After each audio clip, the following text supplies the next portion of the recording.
എന്ത് budget diet ആണെങ്കിൽ പോലും അതിനകത്ത് കുറച്ച് എക്സ്പെൻസും കാര്യങ്ങളും നമുക്ക് വരും. അപ്പോൾ നമുക്കിതെങ്ങനെ മാനേജ് ചെയ്യാമെന്ന് നോക്കിക്കഴിഞ്ഞാൽ പല ആൾക്കാരും പറയും, നിങ്ങൾ ഇത്ര നാൾ സിനിമയ്ക്ക് പോകുന്നില്ലേ, നിങ്ങൾ ഇതൊക്കെ കഴിക്കുന്നില്ലേ, ഇതൊക്കെ അവോയ്ഡ് ചെയ്യുക. അങ്ങനെയൊന്നും അല്ല, അതൊക്കെ നമ്മുടെ ആവശ്യങ്ങളാണ്. അതല്ല, നമ്മൾ ശ്രദ്ധിച്ചാൽ മതി. നമ്മൾ ഒരു മാസം പോലും ജിമ്മിൽ പോകുന്നതിന് മുമ്പ് തന്നെ പല ആൾക്കാരും creatine, whey protein, protein oats, L carnitine, B12 ഇതുപോലെ കുറേ അനാവശ്യമായ സപ്ലിമെൻറ്റ്സ് വാങ്ങും.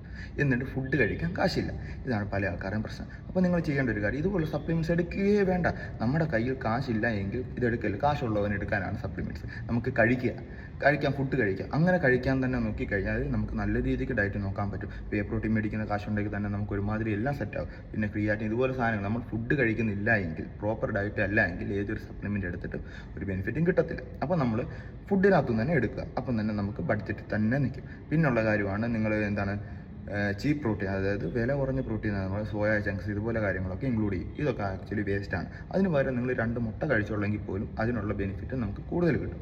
പിന്നെ കൂടുതൽ പ്രോട്ടീൻ കഴിച്ചാലേ മസിൽ വരത്തുള്ളൂ. അതായത് ഒരു ബിഗിനറായിട്ടുള്ള ഒരാൾ 2.2 ഗ്രാം 2 ഗ്രാം ഒക്കെ വെച്ച് കഴിക്കുന്നുണ്ട്. ഇതിൻ്റെ ഒന്നും ആവശ്യമില്ല. നിങ്ങൾക്ക് ഒരു 1.4 1.6 ഇതിൻ്റെയൊക്കെ പ്രോട്ടീൻ ആവശ്യമുള്ളൂ. അപ്പോൾ നമ്മുടെ ബോഡി കണ്ടീഷൻ, നമ്മുടെ കാര്യങ്ങളൊക്കെ അറിഞ്ഞിട്ട് വേണം നമ്മൾ ഓരോ കാര്യങ്ങൾ ചെയ്യാൻ. അപ്പോൾ ഇതുപോലുള്ള ചെറിയ ചെറിയ കാര്യങ്ങൾ നോക്കിയാൽ തന്നെ നമുക്ക് ബഡ്ജറ്റ് ഡയറ്റ് നോക്കാനും ബാക്കിയുള്ള കാര്യങ്ങളെല്ലാം ചെയ്യാനും പറ്റും.